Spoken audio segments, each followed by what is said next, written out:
নাই চৰকাৰ গঠন কৰাৰ 3 মাহৰ ভিতৰত মোদীজী অসমৰ ৰাজভৱনত আহিছিলে, সকলো দল সংগঠনক লগ কৰিছিলে আৰু এতিয়া চৰকাৰ শেষ হ'ব 3 মাহ আগত মানে মোদীজী বগীবিল দলং উদ্বোধন কৰিব আহি আছে। গতিকে আমি মোদীজীক ৱেলকাম কৰিছোঁ, তেখেতৰ সেফ জাৰ্নিৰ কাৰণে আমি কামনা কৰিছোঁ আৰু এই সময়তে আমি তেখেতক ৰিমাইণ্ড কৰিছোঁ যে 2014ত যি প্ৰমিছটো কৰা হৈছিলে, 2014ত যি কথাটো আমাক দিয়া হৈছিলে যে বড়ো সমস্যা স্থায়ী সমাধান কৰিম, কিন্তু আজিলৈকে আমি সেইটো এটা পলিচি ডিচিশ্যন আমি দেখিবলৈ পোৱা নাই। হয়, আমাৰ লগত সময়ে সময়ে আলোচনা হৈছে আৰু সেই আলোচনাত মানে বহুত কথা আলোচনা হৈছে, কিন্তু আজিলৈকে আমি না মোদীজীক আমি লগ পাইছোঁ, না আজিলৈকে মানে আমাৰ সমস্যাৰ সমাধানৰ কাৰণে আমি আশ্বস্ত হোৱা কিবা এটা পদক্ষেপ দেখিবলৈ পাইছোঁ। গতিকে আজিৰ যিটো ধৰ্ণা, এই ধৰ্ণা কাৰ্যসূচীৰ মূল দাবীটো সেইটোৱে যে অতি শীঘ্ৰে বড়ো সমস্যা সমাধানৰ কাৰণে মোদী চৰকাৰে পলিচি ল'ব লাগে আৰু সেই পলিচি ডিচিশ্যন লৈ আগবাঢ়ি আহিব লাগে, আলোচনা কৰিব লাগে আৰু সমস্যা সমাধান কৰিব লাগে। তো সেইকাৰণে আজি আমি মোদীজীক ৱেলকাম কৰাৰ লগতে দিল্লীত পাৰ্লিয়ামেণ্ট ছেশ্যন চলি আছে, সেইকাৰণে আজি আমি চৰকাৰক আহ্বান কৰিছোঁ অতি শীঘ্ৰে বড়ো সমস্যা সমাধান কৰাৰ কাৰণে পদক্ষেপ ল'ব লাগে। আৰু ইয়াতে ক'ব বিচাৰিছোঁ, আজি বড়োসকলৰ সংগ্ৰামটো লৈ পেলাই কিছুমানে যিটো মানে লম্ফজম্ফ দেখাইছে যে অনাবড়ো সংগঠন নাম লৈ পেলাই কিবা লৈ পেলাই যিটো এণ্টি বড়ো শ্লোগানবিলাক দিছে, সেইটো কিন্তু সমাজখন শান্তি অটুট ৰখাত কিন্তু এইটো মানে কেতিয়াও সহায় নকৰিব।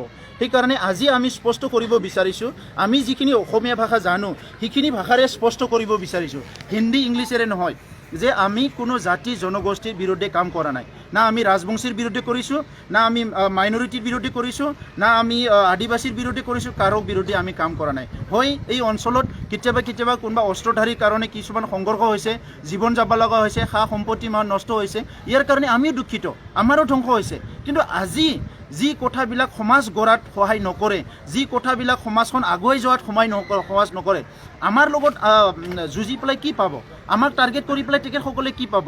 তেখেতসকলে আজি বড়োৰ যিটো বিৰুদ্ধে যিটো কাম কৰা, নিজৰ জাতি জনগোষ্ঠীৰ কাম কৰক। কিছুমান মানুহ লম্ফজম্ফ কৰিছে, কোকৰাঝাৰৰ MP ডাঙৰীয়াই বড়োৰ এগেইনষ্টৰ কথা কৈ আছে, কিন্তু NRC এটাও মাত নামাতিলে, চিটিজেনশ্বিপ এমেণ্ডমেণ্ট বিলত এটাও মাত নামাতিলে, নিজৰ জনগোষ্ঠীৰ কাৰণে মাত মাতা নাই। আজি থলুৱা নিযুক্তি হ'ব লাগে, এটাও মাত মাতা নাই।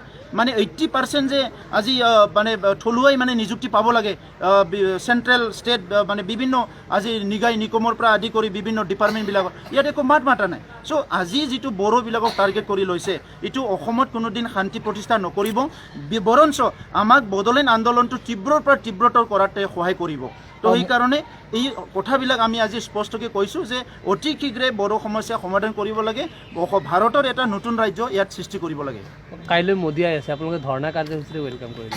সেইকাৰণে আমি মোদীজীক ৱেলকাম কৰিছোঁ যে মই আগতেই কৈছোঁ যে চৰকাৰ গঠন কৰাৰ 3 মাহৰ ভিতৰত মোদীজী ৰাজভৱনত আহিছিলে, অসমৰ ৰাজভৱনত আমাক চবকো মাতি পেলাই আমি লগ পাইছিলোঁ। ইয়াৰ পিছত আজিলৈকে আমি লগ পোৱা নাই, আমাৰ সমস্যা দুখ দুৰ্যোগবিলাক আমি ক'বলৈ সুযোগ পোৱা নাই। চ' আজি চৰকাৰ শেষ হ'বলৈ 3 মাহ আগত মোদীজী অসমত আহি আছে। গতিকে আমাৰ কথাটো আমি কৈছোঁ যে 2014ত ইলেকশ্যনত নামাৰ আগতে তেখেতসকলে মেনিফেষ্টত কৈছিলে যে আমি বড়ো সমস্যা সমাধান কৰিম, কিন্তু এই বড়ো সমস্যা আজিলৈকে সমাধান নহ'ল।